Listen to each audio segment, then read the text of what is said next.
Tumbuh di pantai Sanur sebagai anak nelayan, I Gusti Mada Oka Sulaksana yang lahir tahun 1971 silam sudah mulai diajak ayahnya, I Gusti Putu Raka Adi, melaut sejak umur 1 tahun. Dengan menggunakan jukung, Oka tidak sekedar belajar mencari ikan, tetapi juga belajar mengenal lautan. Karena saya itu kan bukan sekedar hanya main windsurfing, surfing, saya juga masih seorang nelayan dan sampai sekarang pun masih mencari ikan, pakai jukung, bahkan nyelam, pakai free dive itu biasa. Jadinya kalaupun saya ngelihat sekarang laut itu diam, saya tahu itu laut itu arusnya kemana arahnya gitu. Bahkan kadang-kadang kalau kita ngelihat awan pun sekarang kita tahu pagi kita ngelihat ke atas, sebentar jam 11 ini ada angin.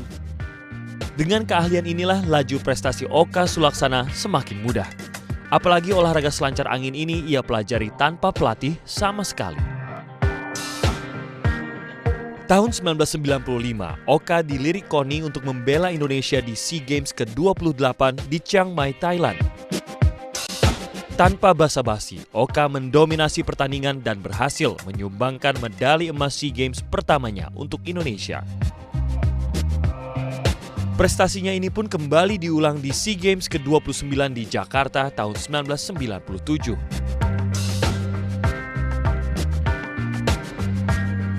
Waktu itu masih benar-benar sedang banyak-banyaknya pesertanya gitu, negara pesertanya banyak. Terus kebetulan di Pattaya sendiri kan medannya mirip kayak di Bali. Itu ombaknya besar, terus anginnya kuat gitu. Jadi di sana benar-benar seperti gimana tingkat kesulitan, bahkan perlawanan kita, persaingnya benar-benar kuat sekali gitu. Sampai di sana sempat dimingi-mingi untuk seperti enggak tahu sih tumbennya gitu ngelihat disuruh mundur, mau dibayar kayak gitu. Reputasi Oka Sulaksana saat beraksi di antara ombak dan angin rupanya sangat menakutkan lawan. Ketakutan ini terbukti di tahun 1998 saat ia berlaga di Asian Games ke-13 di Bangkok, Thailand. Atlet asal Jepang Kenzo Motokazu yang di race sebelumnya berkali-kali menabrak perahu Oka kembali bermain curang di race ke-9. Di Asian Games 98 itu kita berantem sama Jepang, itu disengaja. Sebelum start cuman berapa detik mungkin 5 detik sebelum start itu saya ditabrak dan malah dia bilang saya nyenggol dia, itu kan bisa aja direkayasa kayak gitu. Itu sebenarnya kalau kita tidak ada saksi, tidak ada apa, sudah kita ditabrak, kayak dibunuh lah gitu, malah kita dituntut, malah diponis, kadang-kadang kita didiskualifikasi. Oka cukup beruntung karena Kenzo melakukan kecurangan tepat di garis start yang banyak disaksikan peserta lain dan juga panitia. Makanya sampai sempat penyerah medalinya itu diundur waktu itu, 1 hari diundur, ada sidang. Itu kan jadi seperti berkesan dan setiap ada masalah seperti itu sebenarnya saya paling benci kalau di olahraga itu kita sampai menangnya itu kita harus mesti berdebat gitu. Itu sebenarnya saya enggak senang sekali. Perjuangan Oka Sulaksana menjadi legenda selancar angin seperti saat ini tidak semulus hembusan angin pantai Sanur. Berkali-kali Oka kesulitan mendapatkan pelatih sebagai syarat untuk ikut beberapa turnamen internasional. Masalah dana pun menjadi kendala karena peralatan yang digunakan cukup mahal. Berapa kali seperti yang saya ceritakan di Singapura contohnya itu ada kejuaraan dunia malahan di sana. Itu setelah SEA Games, setelah Olimpiade. Itu saya sampai mengalahkan yang dapat emas Olimpiade, Bruce Kendall itu ketemu di sana. Itu saya benar murni berangkat sendiri dari Bali. Itu tanggungan pemerintah tidak ada, sampai tidur di pantai kayak gitu.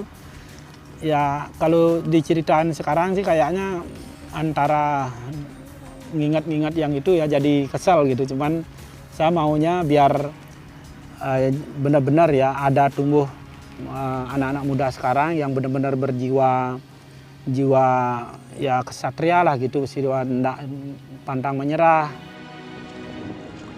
Namun bukan Oka Sulaksana jika gampang menyerah. Ia dan teman-temannya di Sanur sering membuat sendiri peralatan selancar angin untuk latihan sehari-hari.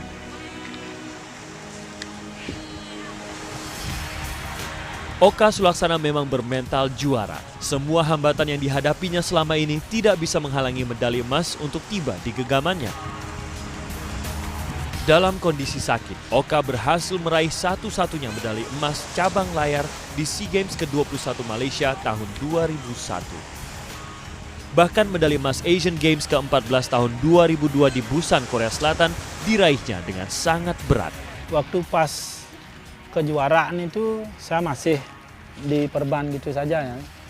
Cuman ya ada sih pada waktu gerak-gerakan tertentu itu memang benar-benar sakit. Cuman sering kali kalau seperti saya ya itu sering lupa. Sakit itu saya lupa gitu kalau udah di air. Bahkan tidak hanya di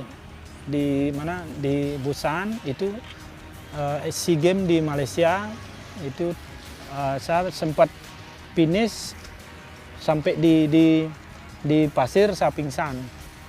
Saya pernah gitu juga sekali gitu. Kondisi yang penuh ironi dan satir justru menjadi sumber kekuatannya. Semakin keras kegetiran menderanya, semakin dalam pula cintanya pada selancar angin. Dan takut kalah, itu poinnya kalau kita memang harus menang. Bertahan apa yang kita bisa itu habiskan semua di sana. Karena setelah kita finish, tidak ada kata menyesal.